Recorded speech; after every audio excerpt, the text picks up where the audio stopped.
Thank you everyone for being here. The three of us feel very strongly about this particular topic, and I know it's a little bit more serious than some of the other panels that have been going on, but we did that on purpose.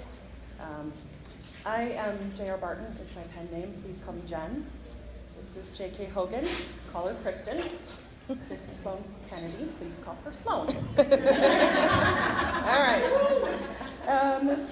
Basically, the way we're going to do this is we're going to talk a little bit about why we write what we do. We've got a couple other topics to talk about. Was that me? I think Siri maybe had, if I said serious or something, maybe she. I think you're going to have to get closer, Annie. All right. Yep. Is that any better? Yes. Okay. I feel like I normally don't need a mic, but okay, here we go. So we're going to talk a little bit. We've got time for Q&A, some questions, some conversations, and then we have giveaways at the end. We are not mental health professionals, so just want to put that disclaimer out there. We talk from our experience and what we've researched and what has happened in our own lives. And we recognize that everybody's experience is different, everybody's process is different, so we're never going to tell you one way is wrong. So this is really our perspective and why we do what we do. We also realize that some people don't feel comfortable sharing, so if you do want to come up and talk to us or PM us, if you don't feel comfortable standing up, then we're absolutely happy to discuss with anyone. So we believe that romance is, reading romance, a lot of people read it for escape and entertainment, but we also believe, and the reason why we write things that we write is that we also want to show real life, and that people who have experienced trauma or mental health issues in their life, they can still find their happily ever after. So that's what we represent, and we recognize that some people don't want that kind of real life in their reading, and some people want it and need it, and it's very much catharsis. So that's the perspective and where we're coming from, and I think we'll get started. Are you willing to start with why you write what you do? All right. So, can everybody hear me okay? Because I've never actually talked into a microphone before, so. And I'm going to apologize in advance, because like most of you, probably the air is really difficult, and I'm coughing a lot, so I'm going to try not to do that into the microphone. So I am Sloane Kennedy, for those of you who don't know me, and I'm probably best known for my Protector series. And when Jen approached me for this panel, it was obviously a perfect fit because I really put my men through a lot. Yeah. So I don't focus as much on specific mental illnesses, so it's mostly the trauma that I tend to put my men through. But I do have a couple books that focus on mental illness. Some of the topics are depression, anxiety, suicide, suicide attempts, and then I have one which is about self-injury. So I'm actually self-injured myself. That's not a big secret I'm revealing. I've been open about it on Facebook. I put it in the book. So when I write those books, I do speak from my own experience. The trauma ones, I tend to go with, I try to do the research on those as best I can. So the reason I write these books, because I get a lot of criticism. Why do you write the same things? Why do you tackle things like sexual abuse against children, against adult rape? Why do you do that? And I've been accused of actually trying to profit from it almost. And it's funny, when I got those kinds of comments, that very same day I got an email from a young man who said, this happened to me, and reading what you wrote, it made me feel better, it made me feel less alone. So that's really why I do it. I'm actually very attracted to strong people, and I think that's because that's something that was missing in my life when I was younger and something I needed. And so I think that's why I write what I do, that I have this need to experience that through my characters, and then to give that to other people, so that the people who are going through that same thing, whether they have or they still are, that they can take that and walk away and know that they can go through any kind of trauma, whether it's something that might not be considered as obvious as just not feeling good about yourself, or something as serious as rape, that they can get through that, and they can find love, and they can move on with their lives. So that's really the reason I do what I do and why I write about that particular topic. Sure. uh,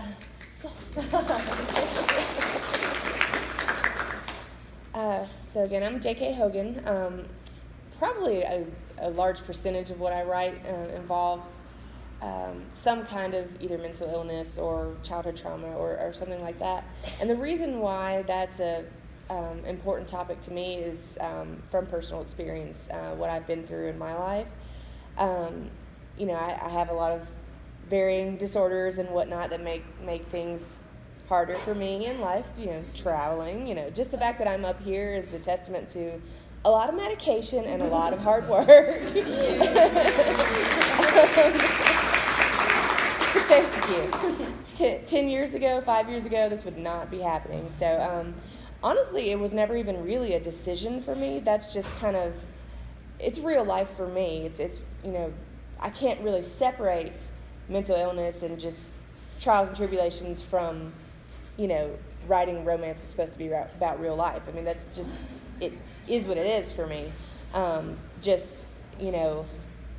Through fiction, I'm able to take a little bit more creative license and make it, interesting for the reader. But for me, it's about, realizing that these are not, just like any other, disability. If you're in a wheelchair, if you're missing a limb from being a veteran, these stories don't disclude you because of this. It's just part of who you are. My husband, we've been together for 12 years, and I couldn't imagine myself with anybody else because he knows how to diffuse situations. He automatically knows something that's going to set me off. And he has his own anxieties, too, that are different from mine, so I'm able to do the same for him. And, we don't have some, huge, great romantic love story that, is necessarily book-worthy, but I was very lucky in that I was able to find that for myself because I can't imagine, like anybody else in the world, having to, deal with what I deal with and what he deals with being with me. So it's very important for me to bring that into my fiction. And then, of course, one of my most recent books about mental health actually took place mostly in a mental institution.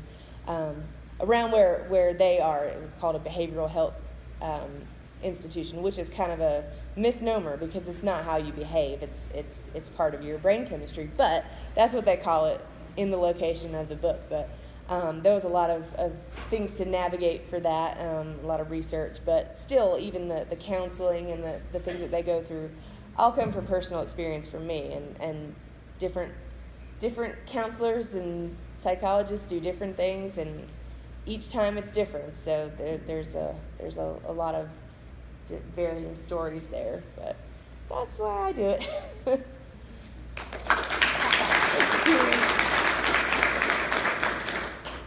And I'm Jen, and for anybody who's read Unfinished, you have read the foreword, which was written by my wife.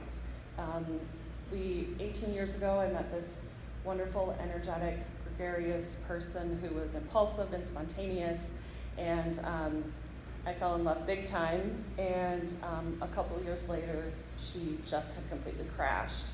She'd always been diagnosed as having depression, and for so many years was misdiagnosed in so many different ways and medicated incorrectly or ineffectively. Finally, we got to a point of finding a doctor that diagnosed her with bipolar disorder, with borderline personality disorder, with anxiety, with PTSD. I mean, the list goes on and on. So at that point in time, life is forever changed. And it was seeing her over those last years go through hospitalizations and treatments and finding resources and not finding any resources, not having anybody in her corner to say, you need more than just a week in the hospital and then come home and yay, you're fine, yay, you're healed. And she needed more than medication and therapy and a psychiatrist, and now she has a mental health caseworker, and there are just so many resources that we don't know about because mental health still comes with this stigma that you can think yourself better, that it's not as valid of an illness as if you had, cancer or, Parkinson's or something. It is just as legitimate. It is physical, chemical, and even this day, I feel very strongly about getting the word out about resources. Too many people don't have someone in their corner, and they feel alone. And so sort of one of the reasons that I wanted to pull this panel together, obviously I'm very passionate about it because, that's the, my hero, the love of my life, but we also, we talk about these things and write about these things because we don't ever want anyone to feel alone. So whoever you are, wherever you are, whether you're, you yourself or somebody else, or you know someone or you share this with someone else, you are never alone. And too many people feel that. In 2013, and what started unfinished for me was the semicolon tattoo. So a lot of you have seen my swag is pretty much all semicolons, but for those of you who don't know, somebody started the Semicolon Project in 2013. Basically, the meaning behind that is your life could have ended with a period. Instead, you paused, put a semicolon, and my story still goes on. So that's kind of, it's sort of the metaphor, and at one point in time, the woman put it all out on the internet and said, everybody draw a semicolon on their wrist with a Sharpie marker, and that's just to show solidarity. Our story is not over yet. So for those of you who don't know about the Semicolon Project, definitely take a look into that. Unfortunately, the woman who started it in 2013, she did lose her battle with depression in May of this year, and she passed away. But even more for us to carry on and to talk about these things, about mental health and trauma. So, so that's why I write what I do.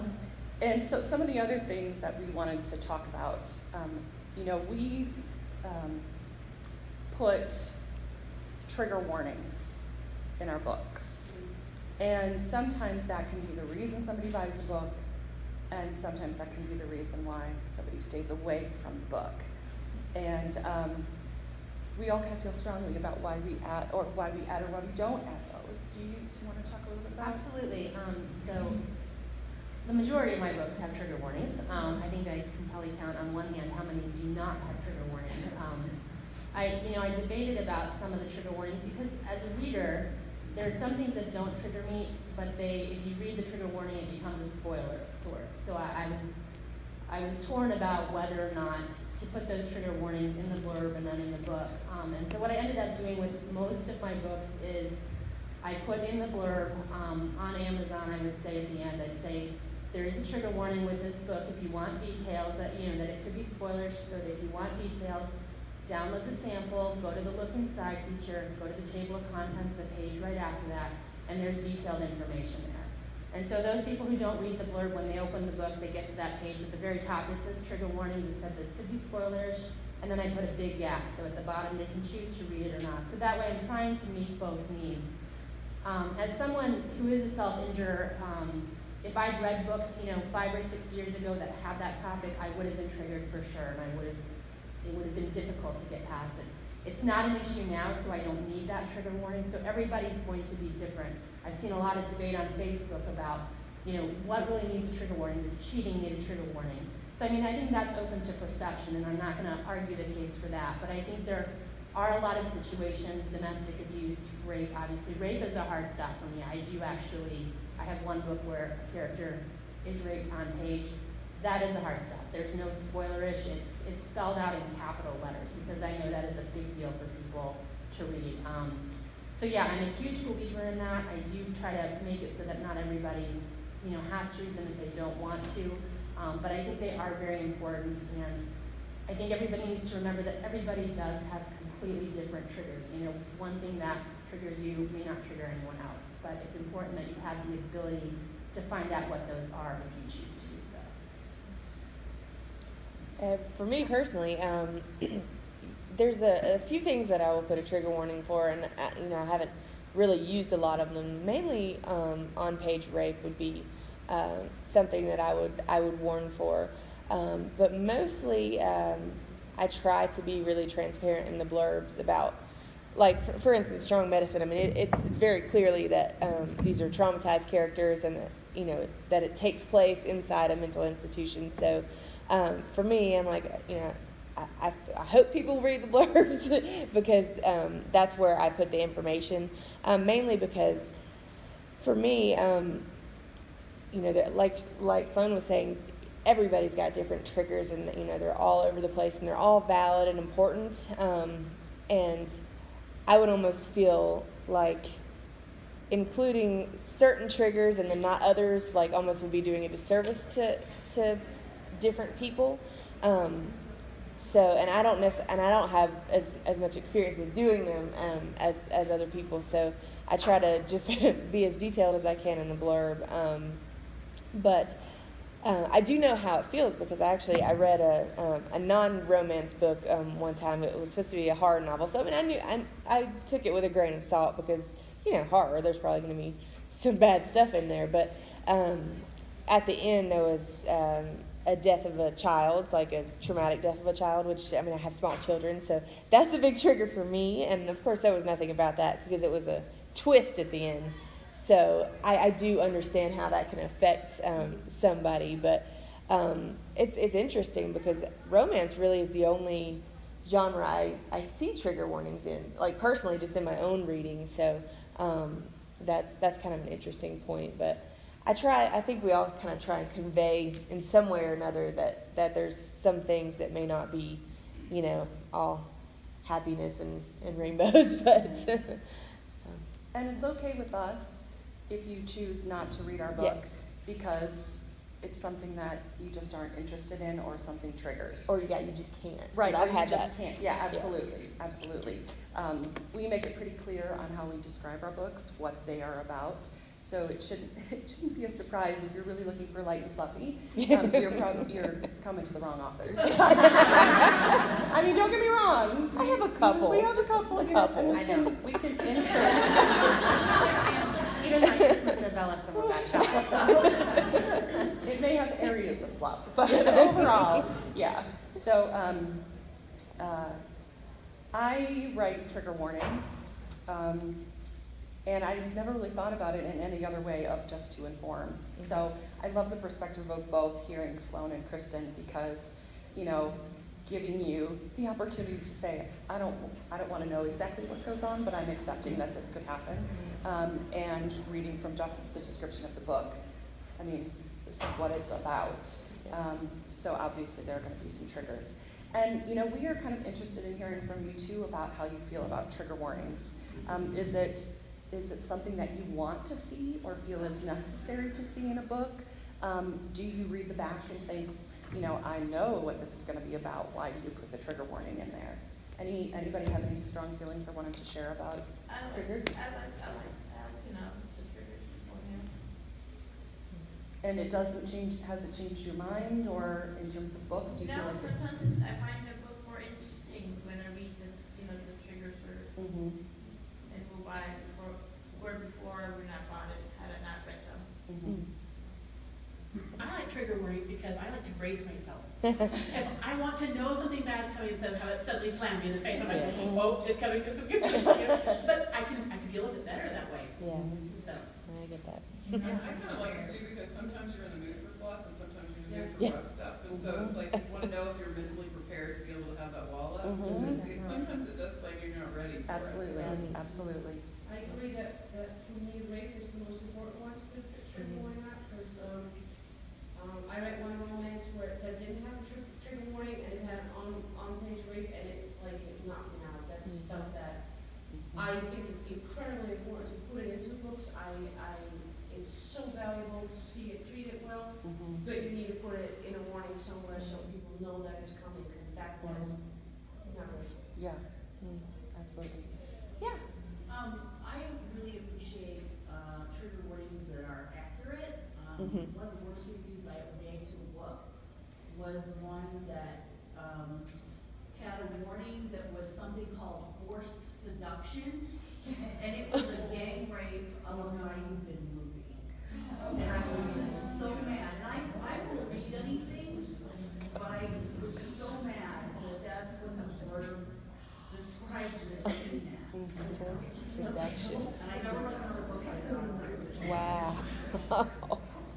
accurate ones are very Absolutely. important. Yes, I can see a hand.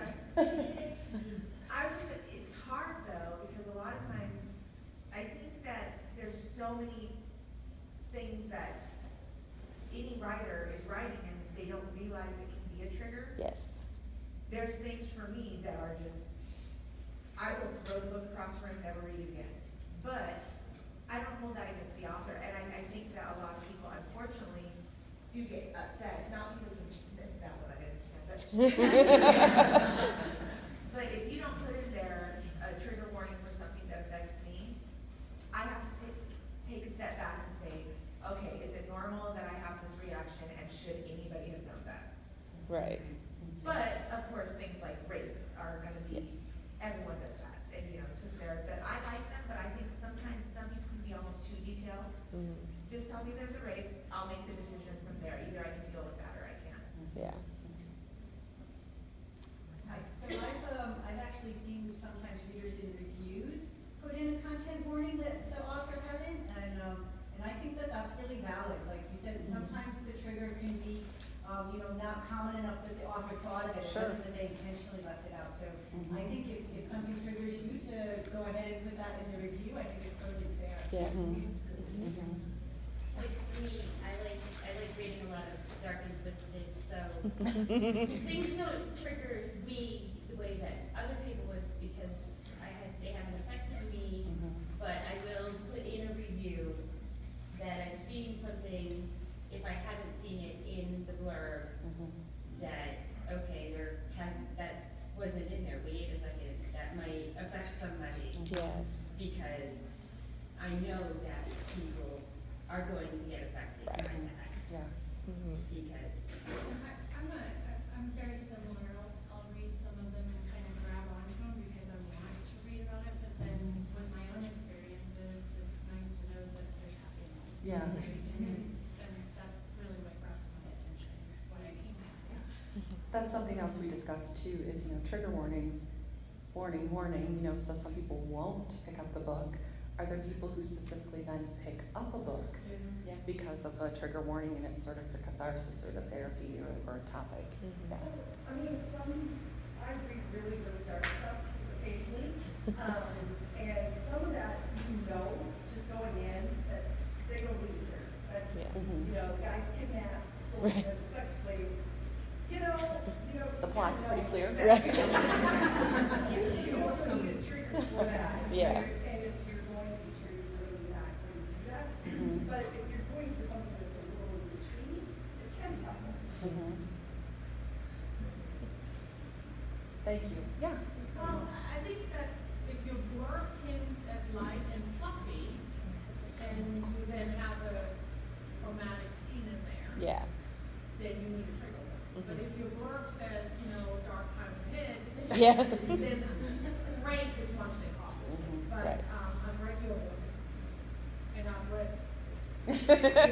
Yes. not the last one. I read the one before. Yes. And- That's another one.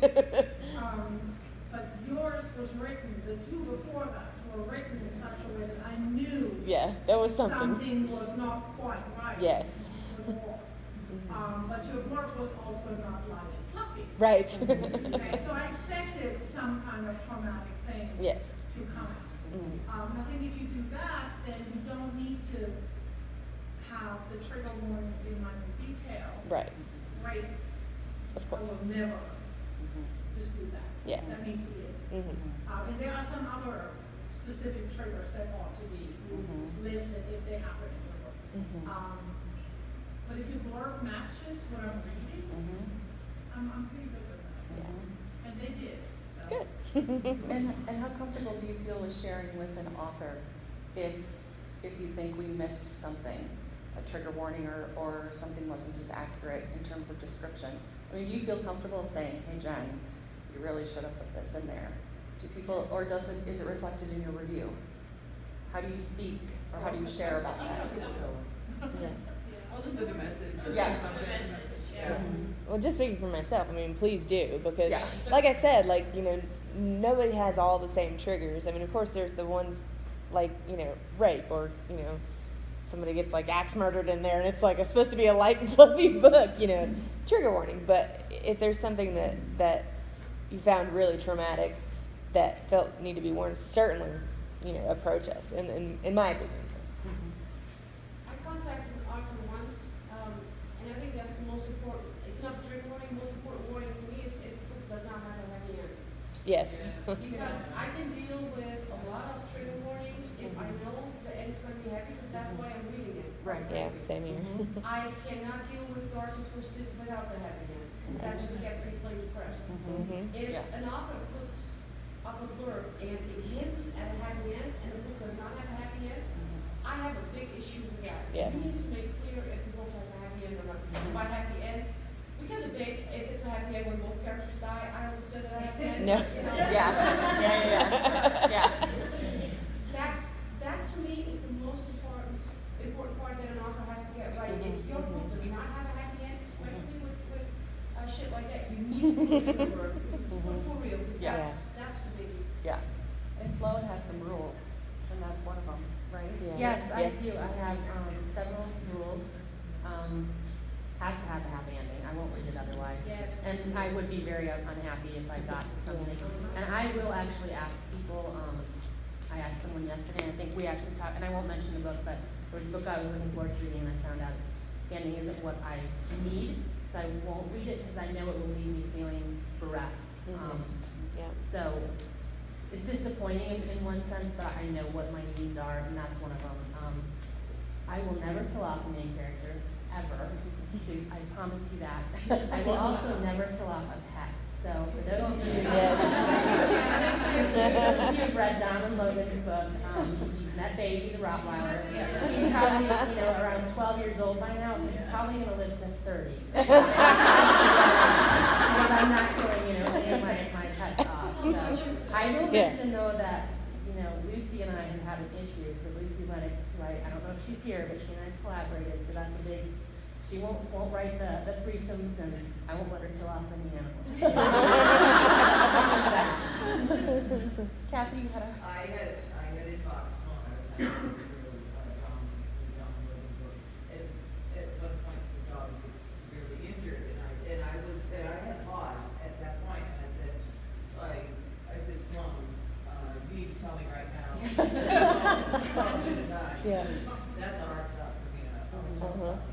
And she's, well, I don't want to give anything away. I will tell you, I don't kill off the main character, I don't kill off the pet. You gotta keep on reading. I'm the same way. I won't go see a movie where it's obvious that there's an animal that's going to die. My husband made me go see one time. It was I Am Legend with the one with Will Smith. Yeah. And I didn't want to see it, but he wanted to see it, so I went with him. And as soon as it started, I was like, that dog's going to die. And I was distraught when it finally happened. I was like crying through the second half of the movie.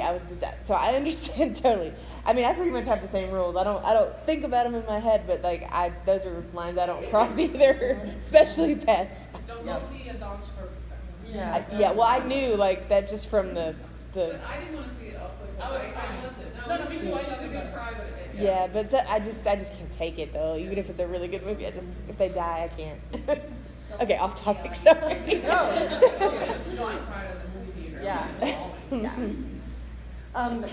We could sit up here and talk forever, and would love to have conversations with you, but we do want to open it up for some questions too. Actually, let's talk about the counseling. Oh, yeah.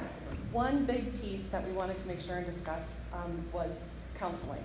And do you want to? Yeah, so I'm actually going to play a little bit of devil's advocate because I get a lot of feedback because I abuse my characters so badly. I get a lot of feedback about the topic of counseling, and I get the feedback via reviews, and I got those early on. Because of what I put my characters through, the issue of counseling has come up that a lot of readers want it spelled out that, oh, sorry, that's my timer, at the 30 mark. So a lot of reviewers will comment that, this character should have gotten counseling. And I think early on when I was writing, I just kind of made it an assumption, that most people would just, as they're reading that epilogue and they're seeing this person is happy, I guess I didn't realize it had to be spelled out like that. So I started adding it And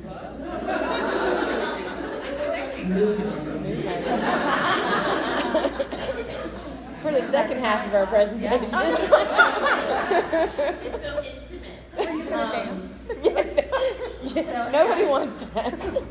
So that issue is something that I have to deal with pretty much every book.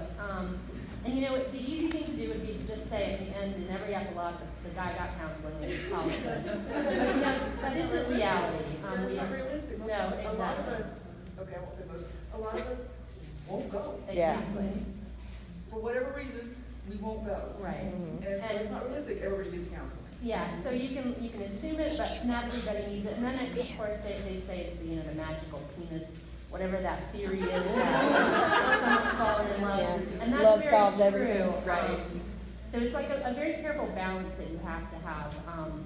So I do, for the most part, I address that as often as I can. But so I'll take the book, and the kind of ties into counseling is how quickly someone recovers from something.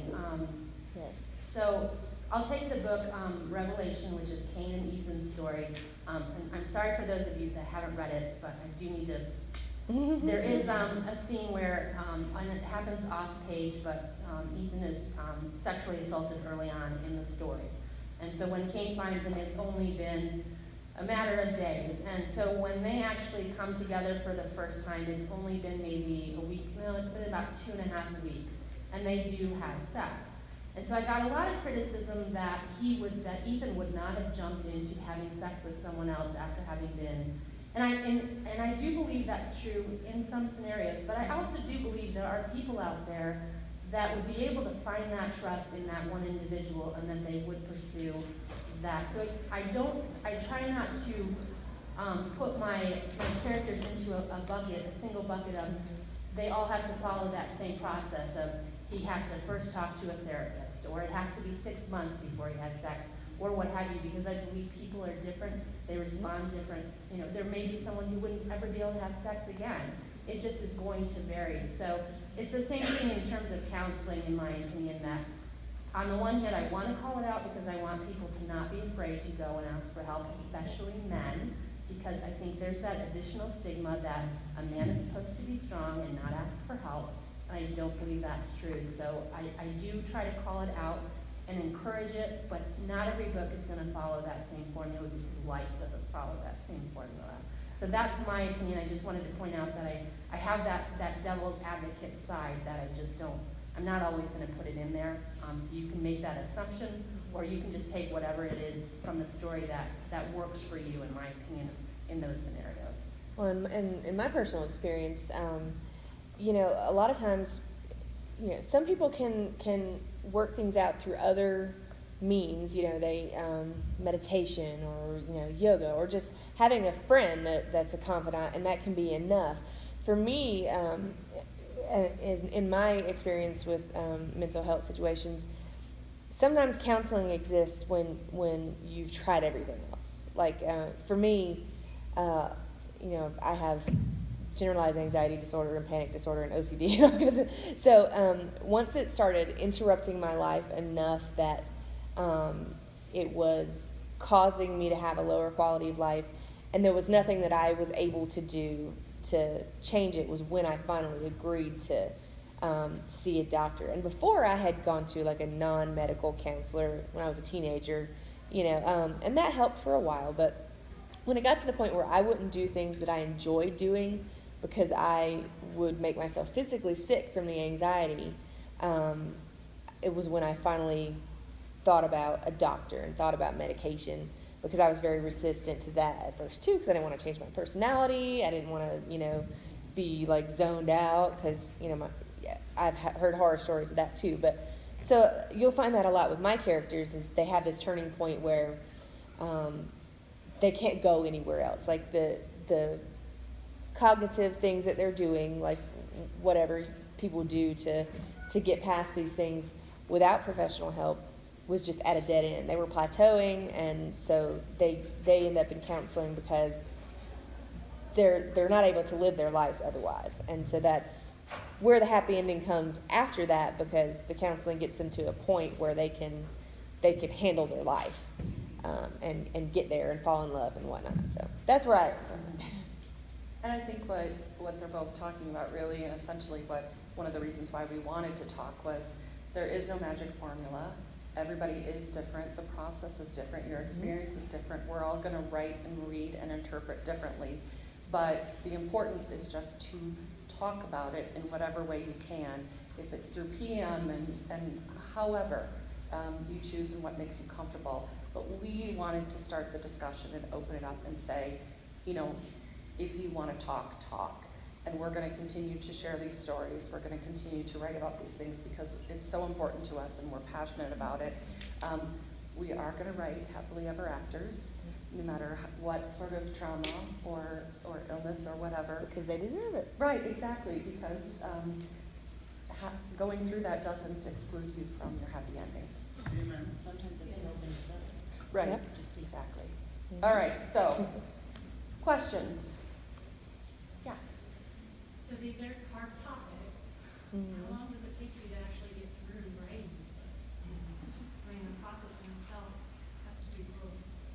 Say it So for depends on me, the book. it's actually not, and maybe that's means something's wrong with me, but I don't have any issue. Maybe I'm just getting too jaded, but I think it just comes naturally to me. I think since I tend to like the darker books and reading about those things, because again, it makes me feel less alone in my own experiences. I think that's why it comes more naturally. It does hurt to do it to the characters. For those of you who've read Vengeance, I cried like a baby, and then I actually panned my bestie back there, Kylie. And I said, I can't believe I just did this. And I actually went through this whole process of should I do this or not. And we talked about it at length, and I left it alone the way it was.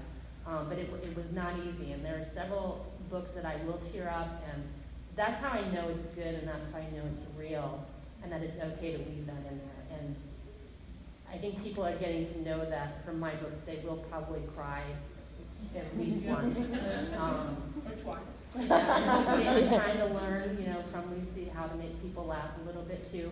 For those of you who have read Safe and Sound, there's a scene with Aiden and Lucky in the cafe. They're asking Ash to go out. Does anybody remember that scene? I wrote that scene, and that's a funny scene, and I'm proud of it. I just want people to know that, because she does all the good stuff. She came up with the whole drag queen fashion show thing for Star Trek, but I wrote that scene, so, just to be clear. But anyway, so yes, it's hard for me to write, but I don't have to do a lot like, psyching myself out to do it. I don't do a lot of research because it's more about emotions with me, rather than maybe because I think it's harder for them probably because if they're writing about mental illness, they do need to research that topic more heavily, whereas something like sexual assault doesn't require a lot of research. But yeah, so that's how it goes for me. Yeah, and it really just depends book to book because, if I'm bringing a lot of my own experiences to it, it goes rather fast because I can, I know what it's like and, I know what they're feeling and I just kind of give it to them. I feel sorry for them. But for instance, my book, Strong Medicine, the one in the mental institution, the main character, Jonah, he had lots of stuff. It originated from childhood trauma, but he had acute stress disorder, which is like PTSD on steroids, and he had hallucinations and delusions and just all kinds of stuff. So that took me a long time because it was exhausting to be in his headspace because he was constantly seeing like hallucinations and visions and he had trouble with distinguishing reality from his, what was going on in his head. So it was very exhausting. And plus, I kind of had a baby while I was in the middle of writing this book. Kind of had a baby. So I was pregnant, and then, you have a newborn for a few weeks, and you just don't write. So it took me quite a while to write that one. And plus, there was immense research as far as hospital procedures and the way different doctor practices approach treatment for different residents. That's a big thing. They're residents, not patients. But I actually do want to read my my inscription here in the beginning because I think everybody should hear it. I said, this book is dedicated to all who have struggled with debilitating mental illness or devastating neurocognitive diseases and their dedicated caregivers. We are warriors. So,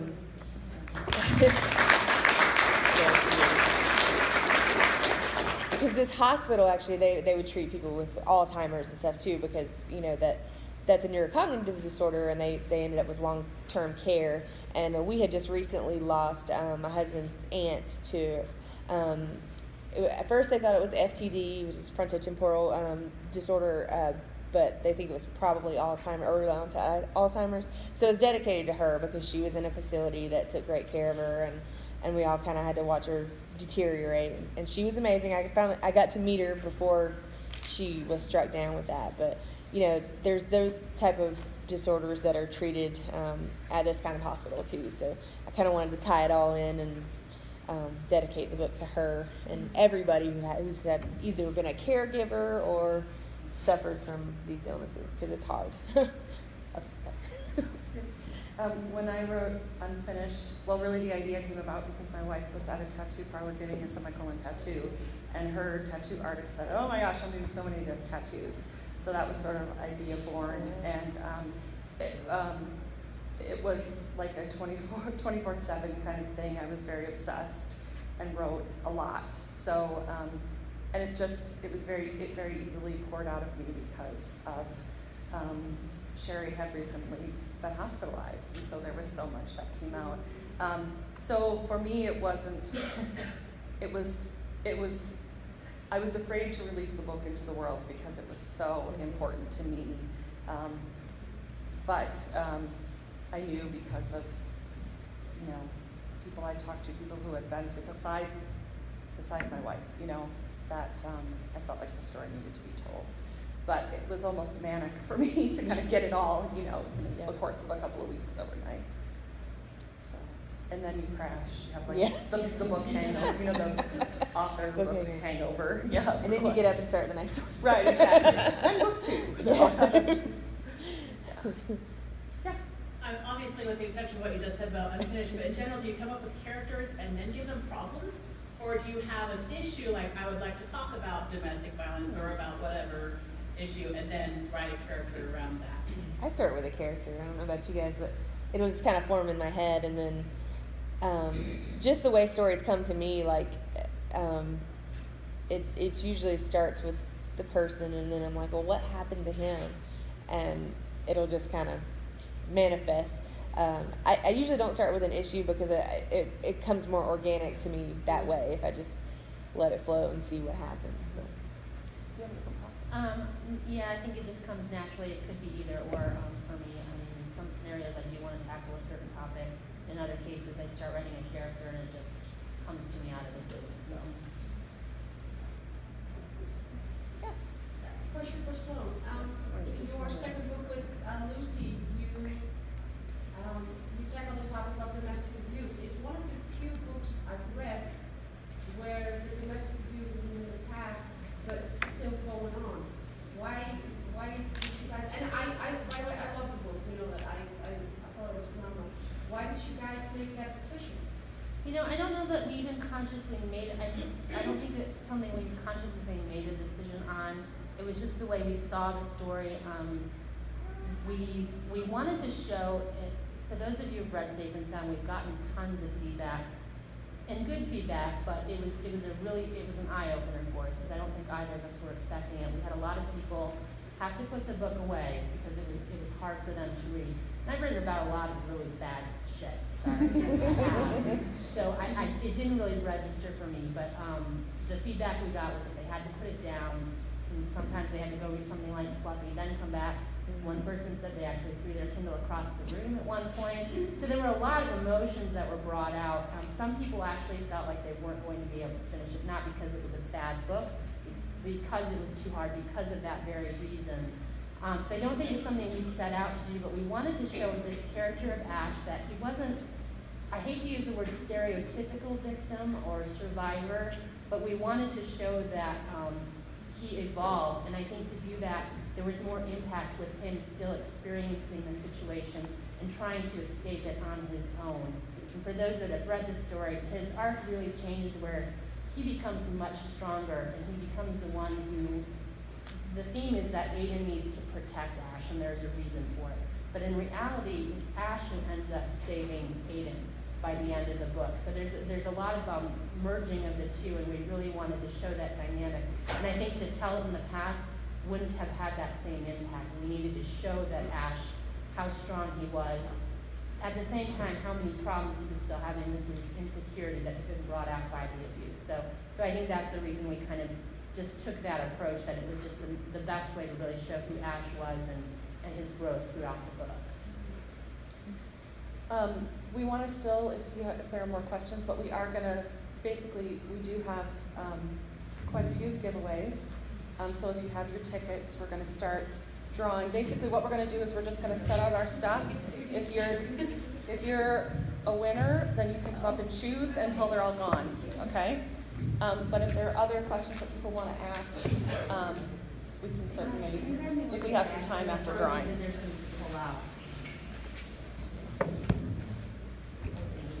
Anybody have a question or comment while we're setting up our stuff? Great panel. Yeah, thank you. I never thought about it. Kristen mentioned that the trigger warnings are only, well, not only, but are male-male romance. I started out reading male-female, and I don't ever remember seeing a trigger warning. Yeah. So many people come to this genre for too much.